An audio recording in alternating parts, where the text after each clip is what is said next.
So we've been talking about this little window company, Serious Materials. It gets all kinds of special gifts from government. Well, Tim CRONY has written 2 books on crony capitalism, including one aptly called The Big Ripoff: How Big Business and Big Government Steal Your Money. Dennis Calabrese was chief of staff for a former majority leader of the House. And in that job, he says he saw the ills of crony capitalism firsthand. So what ills are you referring to? Well, John, the American public, I guess, thinks that Congress goes and deliberates serious issues all day and works on major philosophical problems and debate each other. It's the big picture. Right. And really, a typical day in Congress is people from the private sector coming and pleading their cases for help. And it may be help for a specific company, like the window example. It may be help for an industry, an entire industry. It may be help for United States companies versus overseas companies, protectionism. But the business of... And they always make a good case. You have to be a really principled congressman to be tough enough to say no. Particularly if they're from your district and they're giving you campaign contributions. So the congressman is sucking up to these people. That's one, there's so many varieties that it's hard to narrow it down, but that's a common one. But this window company you named, I'm sure has got a lot of great employees. The problem is, so do their competitors. The competitors have, those jobs are just every bit as important as the jobs in that company. Congress picks winners and losers in the free enterprise system. That's wrong. That's corrupt. People think that's the job of the wise people in government. And they're wrong. And Congress has led them to believe that. Congress wants you to believe that free enterprise will be successful if the government gets involved in it. It'll be more successful. In fact, the record is it's less successful every time they get involved.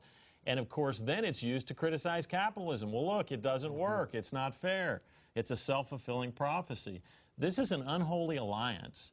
And it is being perpetrated, and the losers are the taxpayers and the voters and the stockholders of the companies. And Tim CRONY, this is what you wrote about in The Big Ripoff. Yes, it's been going on since the beginning of the Republic, unfortunately. I think it's getting worse under the end of the Bush administration, beginning of the Obama administration. As government gets bigger. You see it everywhere. I think healthcare is one of the greatest examples where the president talks as if he's battling the special interests, but he cut a deal early on with the drug companies. This healthcare bill subsidizes drug companies. It keeps the ban on reimportation of drugs from Canada going. It provides mandates that we have to buy health insurance. Again, this is not business going out and trying to convince consumers to buy their products. They're convincing politicians to force people to pay for their products.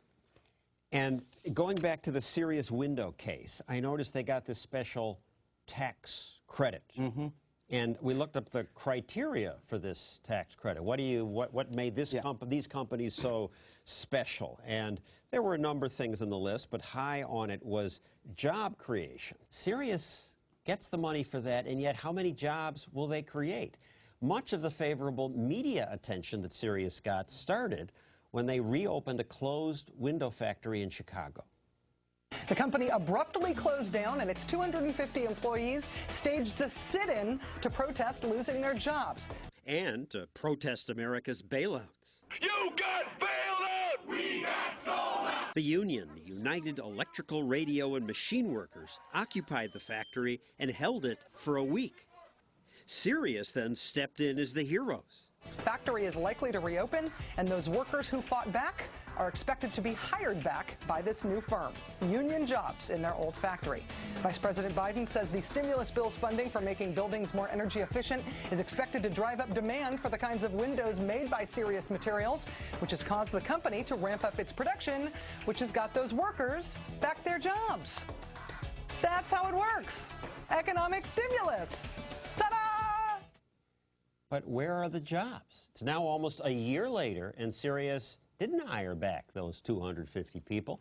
The Washington Post reports that they're yet to hire back even 20 of those workers. I don't see why that's more stimulus success, or why, amidst this media circus celebrating wonderful union jobs, how come the media doesn't follow up on these things? I think the media largely believe that business and government tend to be rivals. You see them writing intuitively about government's there to protect us from business, but it's a case. Usually, it's the big businesses that are able to play government more. But the point is that it's connection to government. A good connection to government is the best asset a company can have, increasingly as government plays a larger role in the economy. So whatever the criteria are that they lay out officially for this is how you get the money, the real thing is, do you have a lobbyist? And Serious Windows hired a lobbyist earlier this year, former staffers for the House. For the first time. For the first time, yes. Former staffers for the House Science Committee is who they hired. And then obviously there's the marriage with the administration official. Look, an entire political system has been built on that myth. The Republican Party defending the business interest and the Democratic Party defending workers' interest. John, both parties are defending themselves to stay in power, and the loser is the constituent and the little guy. They're in league to retain power for themselves. And it's a nice story to tell that they're at war every day over these deep issues, but they are really in collusion to stay in power. And they are staying in power and getting bigger all the time. Serious Windows and their cozy deal with government is just one example of this crony capitalism. When we return, we'll talk about the military, big toy companies, big steel, and big tobacco.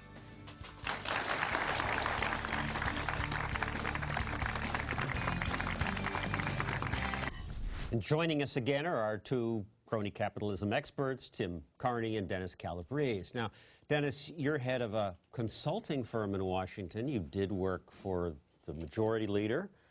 You're part of the problem. You're part of this revolving door we hear about. Well, every time you see a victim of crony capitalism, you're looking at a potential client of mine, because there's somebody on the other side of all these abuses. When Congress tries to pick a winner, there are losers, and losers need representation to go tell their story. Now, I don't lobby Congress. I lobby the American people and tell them the truth and have them apply pressure on Congress to do the right thing.